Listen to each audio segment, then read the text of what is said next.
What is your view on Islam?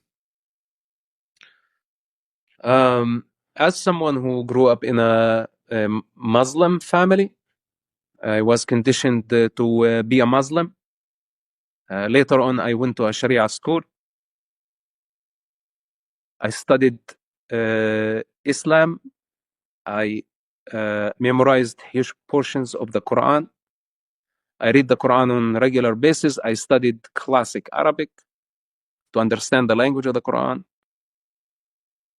I spent most of my childhood and up to my mid-20s in that environment. Islam is not a religion of peace. Bottom line. So let me And ask. this is not according to one sect. This is according to the Quran itself. And all the Islamic sects, denominations, follow a major book, and that's Quran. And Quran in itself is not peaceful. The God of the Quran, Allah, is not peaceful. He's a very violent God. He's not tolerant. He hates the Jewish people. He hates the non-Muslims. And he gives the authority to the Muslims to punish the non-Muslims if they don't obey Allah, to function as the sword of Allah on earth. And this by itself is blasphemic, is wrong, is against the way of life, is against the way of evolution, it's against religion, it's against morality, it's against diversity. And those who claim that Islam is a religion of peace, they are liars.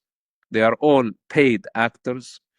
They are all compromised by their sheikh oil money. And they don't want to piss off Islamic political regimes and Islamic money and Muslim investors. And most importantly, they want to avoid the Muslim rage.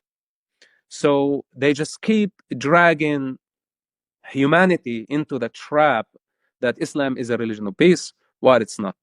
So as someone who know the Quran very well, so the people cannot be mistaken, say, okay, this is your Islam, or this is your sect, or this is your denomination, I tell them, rest, take a seat and listen.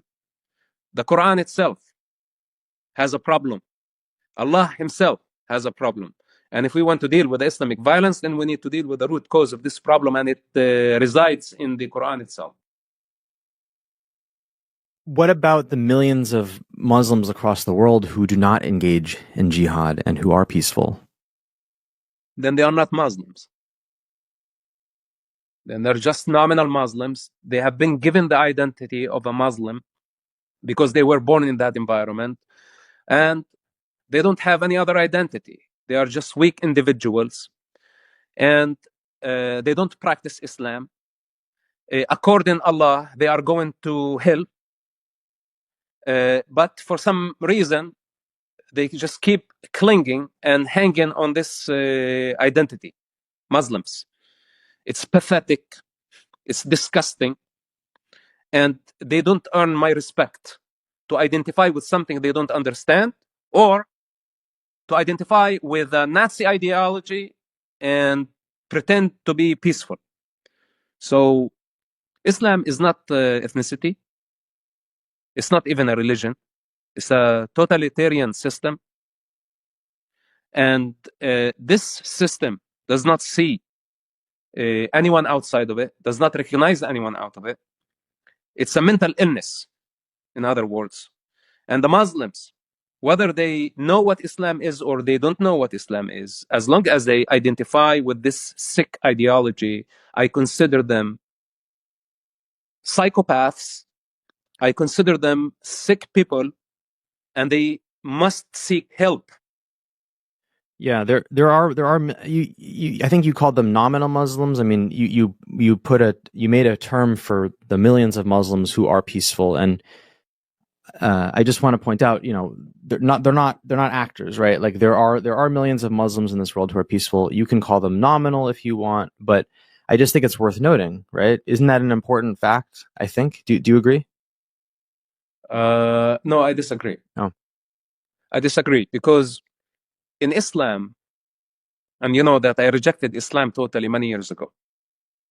The Islamic law, okay, the Islamic law says, and this is according to Muhammad in a Sahih hadith,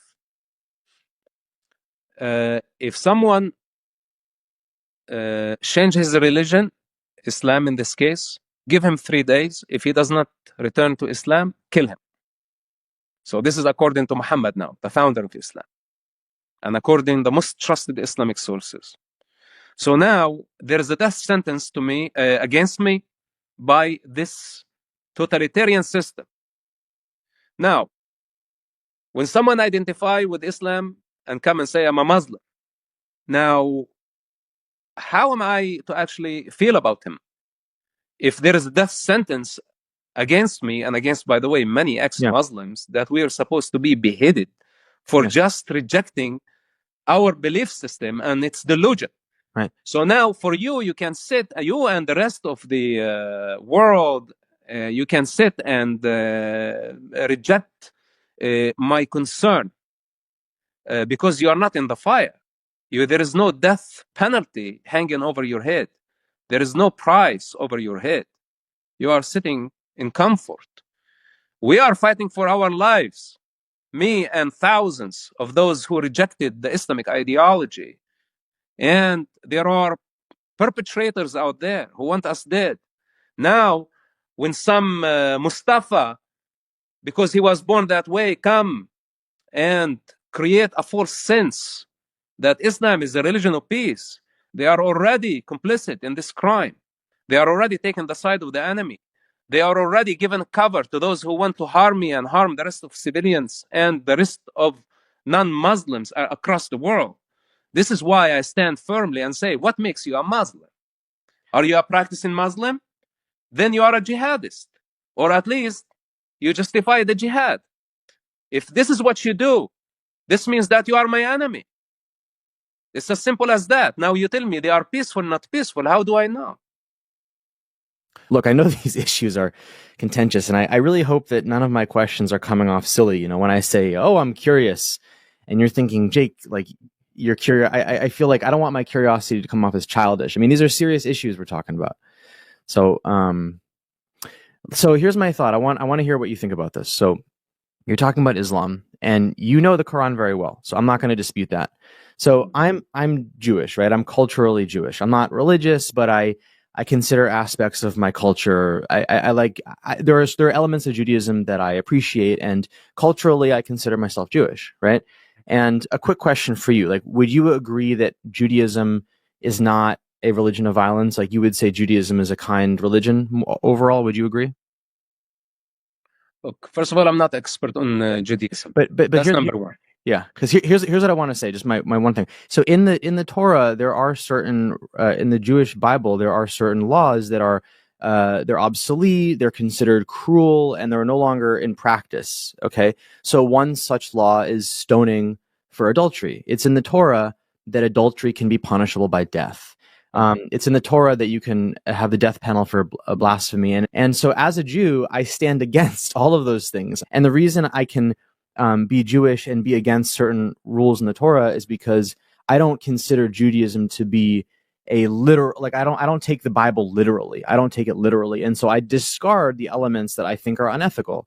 And so I don't mean to anger you, but I think my final question on Islam is that, don't you think that in the same way that I can be Jewish and discard the immoral aspects of the Torah, you can be Islam, or you can be Muslim rather, a moderate, or as you say, nominal Muslim, and discard the elements of the Quran which you feel are unethical? Is that a possibility? Okay. Let me ask you this. So you say that it's violent because it's stoning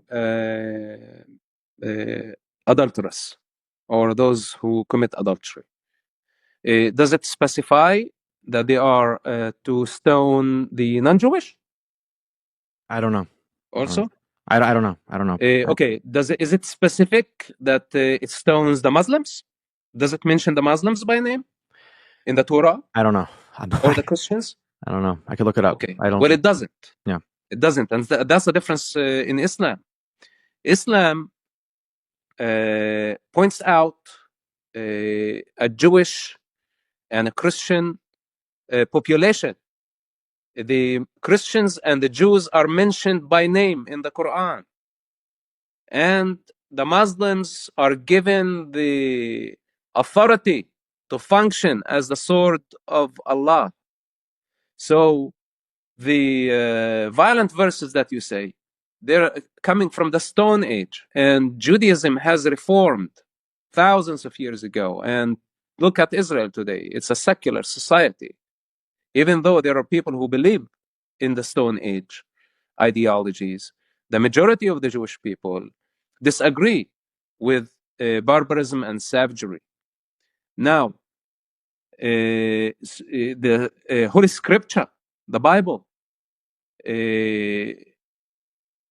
is not the highest authority of the state of Israel or of the Jewish people. It's the Jewish intelligence that understand the essence and understand the distance, the space and time.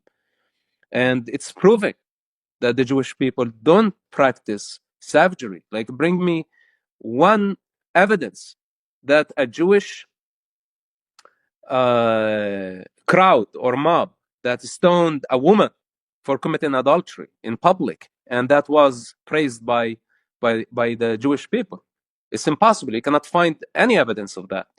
But you will find it in Pakistan, you will find it in Saudi Arabia, you will find it in many other Islamic societies.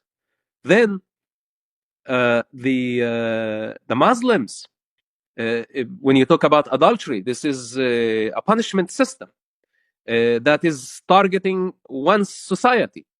It's written for the Jewish people. If a Jewish person, let's say, sin in a certain way, there is a punishment. It's for the community, the Jewish community. It's not a law that applies for the non-Jews. So the Muslims think that they have the right to punish the non-Muslims, to go invade and force people to worship Allah. And if they disobey, they have the right to kill them. This is what they did for 1400 years already. And they are demonstrating that through jihad, which is a unique concept only to Islam. You know, there is no such thing as jihad in Judaism. There is self-defense. This is understandable. The use of force is understandable. But to go and try to conquer the globe and create a global Jewish state, this does not exist in Judaism. So I am not concerned of a scripture that was written from the beginning of time. I am concerned of a scripture that is still active and people act on it by killing and kidnapping and justifying all type of barbarism. And that's only existing in Islam. And this is why we have in all this Islamic global chaos. So both cannot be compared.